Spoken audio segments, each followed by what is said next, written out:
Here I have scanned down a Vexer at a site and I'm walking to it to kill it. I am in the region of Catch, which has Sancha NPCs.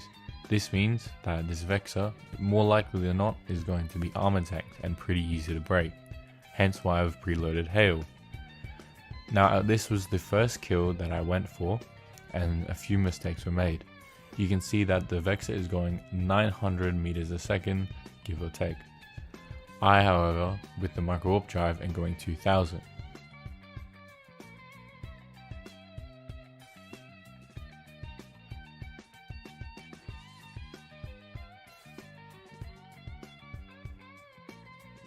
So you can see here that I turn off the micro warp drive, but I'm still going about 2000 since it's still cycling. This means I track horribly against the Vexer, and you can see that I'm going back, so I'm going to put the micro warp drive back on, but I'm going to slingshot right past it. What I learned to do in the next fight was to keep the micro warp drive on and set my speed lower to about 1000, which is close to what the Vexer has. 7 mil worth of loot, not the worst, but not the best either. Vexer usually isn't going to be fit with anything blingy. You can see the second Vexer is still here, and there's the only control tower on scan, which means he might be out of sight. And in this next clip, he is, and I've scanned him down. I'm going to go for it.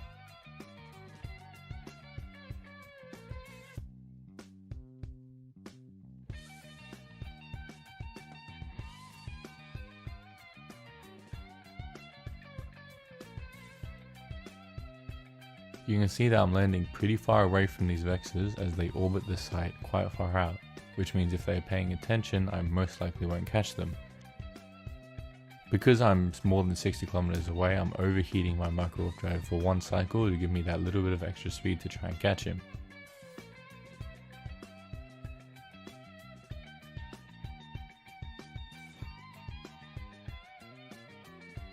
You can see I'm locking him up, however I do not get the module on him until later.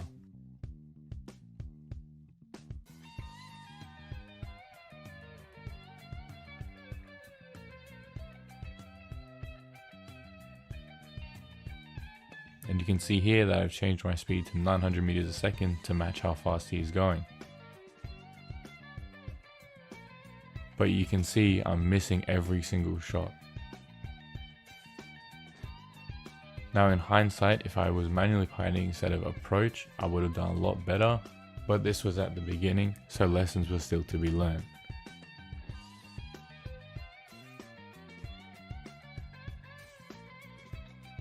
You see here now I'm going slower, got the kill, and hopefully get the pod.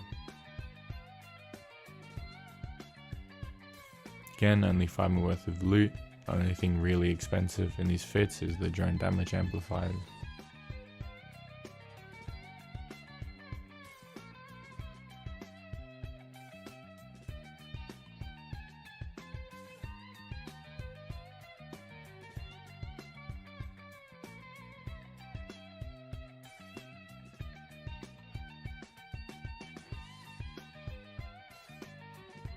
You can see here, second Vex is on scan, going to try and scan him down to a site.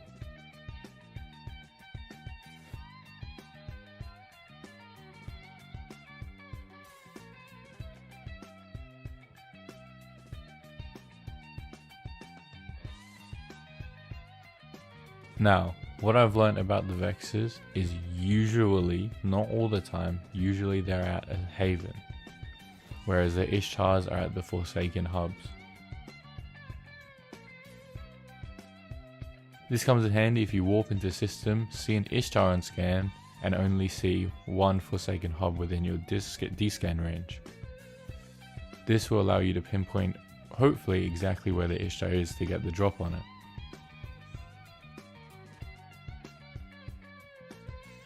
Here I'm having a little bit of trouble scanning for the Vexer, because I believe he's either at a finished site or at a safe. Now here I've come back to the Vexer, scanned him down to a site, and it's pretty much the same process as the others. Now you'll see most of my modules are pretty burnt out because I forgot to bring pace. That is a very important part of any PvP ship. Always bring pace. That way you can repair any modules that take too much overheat damage, and allow you to overheat again instead of having to keep them cold.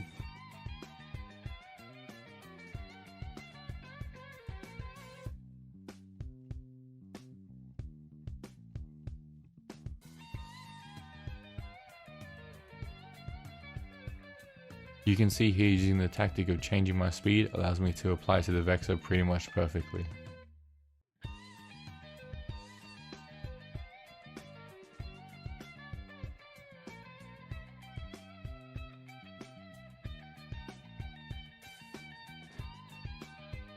Now these Vexers, all in all, are not very hard to kill as I only have a medium rep, most of the time not even Tech 2 rep. However, they are a good starting point for learning how to descan ships onto sites.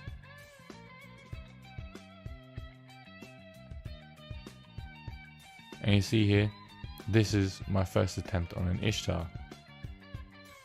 Now judging by the fact that all the Vexers were armor tanked, I'm assuming that the Ishtar is armor tanked, because we're now in Blood space, or Blood Raiders space, which do EM and Thermal, which is the highest resistance on armor. However, the Ishtar is not armor tanked and is in fact shield tanked. Which means that the hail that I have preloaded is going to do practically nothing to his tank.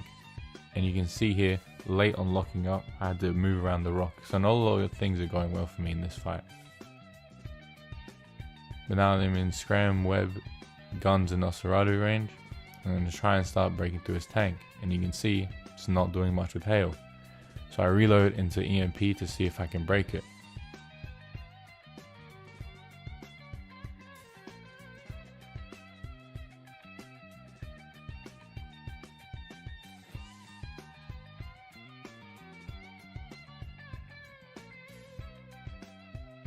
Now you see here, I'm being a little bit smarter and using the keeper range tactic to keep the Ishtar in perfect transversal, or almost perfect transversal.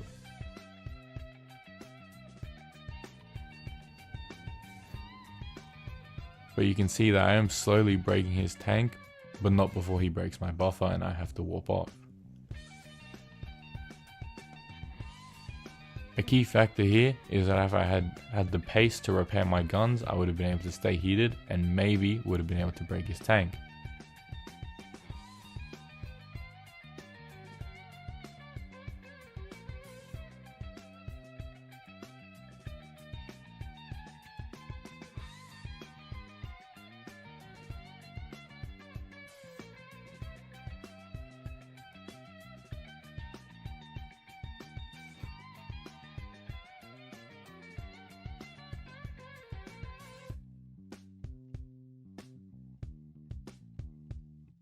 This next Ishtar is an Angel space, which means that he won't have high EM resist due to the fact that Angels do kinetic and explosive, whereas the Blood Raiders and the Sanchez were doing EM and thermal.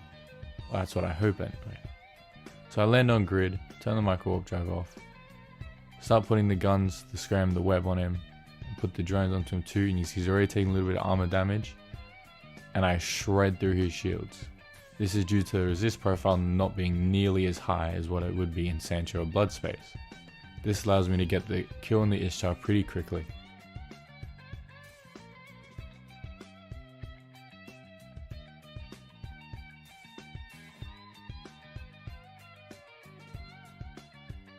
And down he goes. Now compared to Vexers, Ishtars can have a decent bit of loot on them. Mainly being the Republic Fleet cap batteries which shield fits tend to have, or the Reppers and Hardeners. Now, this final Ishtar kill is a prime example of why you should either dock up or warp to a pos when someone comes to assist him, because as you can see here, I'm able to bump him off tether, which allows me to gun him down without him even noticing. Now I assume he was AFK for most of the fight, as he assumed being on tether made him safe, which is not a good thing to assume, as proven here that it very much does not keep you safe. I recommend putting a bookmark right on the undock of the station, well within tether range, to make it very hard for people to bump you out of tether range.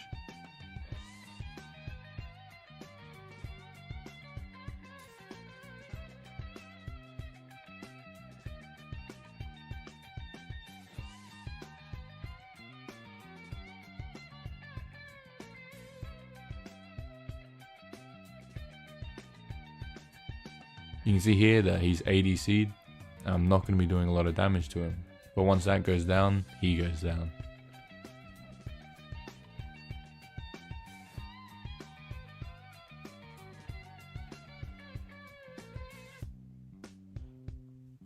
Down he goes.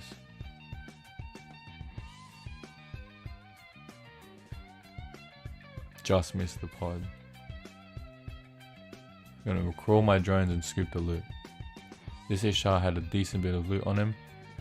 He had a sentient module. And it looks like he had just got a domination spawn. Thank you for watching to the end, and I do hope that you enjoyed the video. Please like and subscribe as it helps out my small channel quite a bit.